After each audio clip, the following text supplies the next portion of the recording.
दोस्तों आज हम उस दौर में जी रहे हैं जिसमें इस बात की आज़ादी है कि हम अपने शरीर को कैसे ढकें, किस तरह के कपड़े पहने।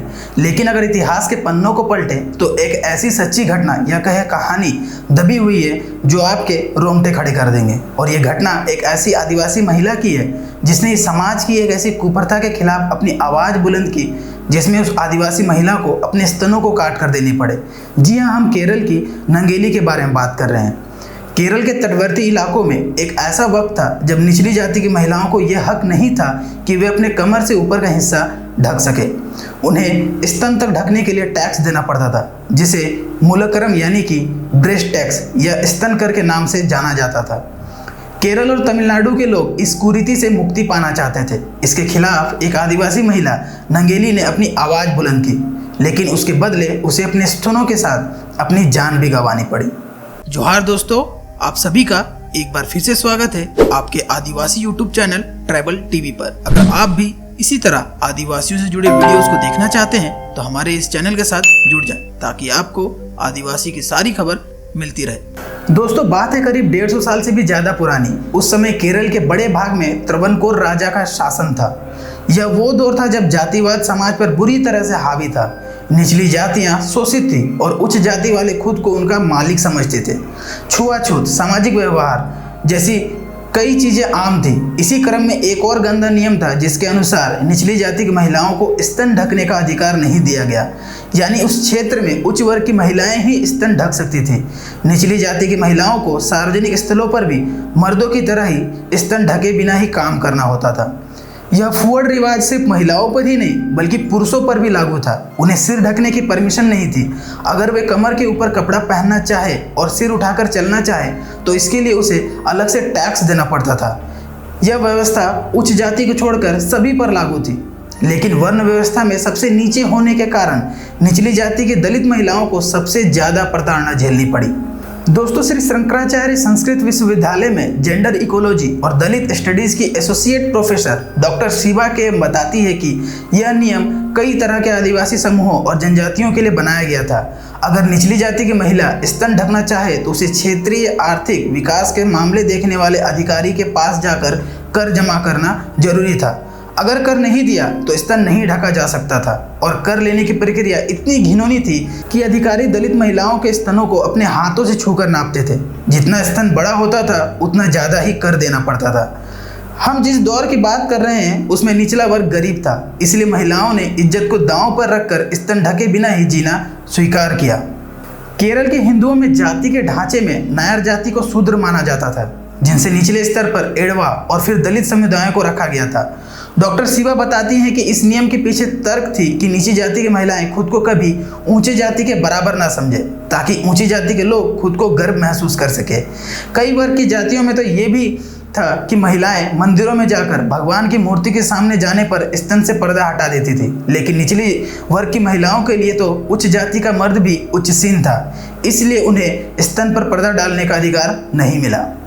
दोस्तों अब बात करते हैं नंगेली की।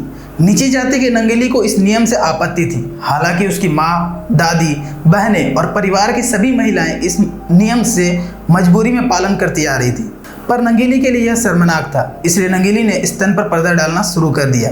जब इस बात की जानकारी कर अधिकारी को मिली तो उसने नंगेली के परिवार पर कर लगाना शुरू कर दिया। बहुत से लोगों ने नंगेली को समझाया कि उनका परिवार संपन्न नहीं है और वे कर नहीं चुका सकते, लेकिन नंगेली ने पर्दा हटाने से इनकार कर दिया।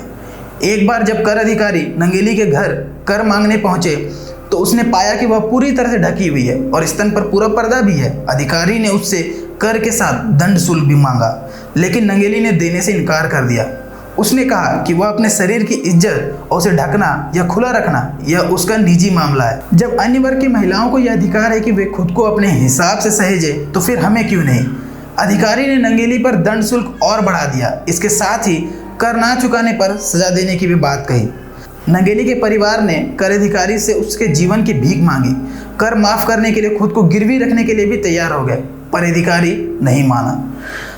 आखिर में नंगेली घर के भीतर गई और फरसा लेकर आई और कर अधिकारी के सामने ही अपने स्तन काट कर रख दिए। यह सब कुछ इतना अचानक हुआ कि कर अधिकारी घबरा गए और वहां से भाग गए। नंगेली के शरीर से लगातार रक्त बहता रहा और इतना ज़्यादा बहा कि उसकी मौत हो गई। इस लड़ाई में नंगेली के पति भी उसका पूरा साथ दे रहे थे। दोस्तों, केरल का इतिहास बताता है कि जब नंगेली का दाह संस्कार किया गया तब उसका पति भी उस चिता में कूद गया। इस घटना के बाद पूरे क्षेत्र में विद्रोह सा हो गया, हिंसा शुरू हो गई। महिलाओं ने पूरे कपड़े पहनना शुरू कर दिया। मद्रास के कमिश्नर त्रवणकोर राजा के महल में पहुंच गए और कहा कि हम हिंसा रोकने में असफल साबित हो रहे हैं, आप कुछ करिए। राजा बैकफुट पर चले गए और उन्हें घोषणा करनी पड़ी कि अब नीची जाति की महिलाएं भी बिना टैक्स के ऊपर कपड़े पहन सकती है। नंगेली की मौत के बाद उसकी याद में उस जगह का नाम मुलच्छीपुरम यानी कि स्तन का स्थान रख दिया गया। हाल ही में इसे बदलकर मनोरमा जंक्शन कर दिया गया है। नंगेली के जाने के बाद अब उनके परिवार में केवल एक ही सदस्य, उनका पड़पोता मनियन वेलु बचा है और वे खुद को काफ़ी गौरव महसूस करते हैं। खैर, इतिहास लिखने वाले और नियम बनाने वालों की समिति में शायद पुरुष सदस्य ही रहे होंगे, इसलिए कभी भी नियमों और इतिहास को महिलाओं की नज़र से नहीं देखा गया।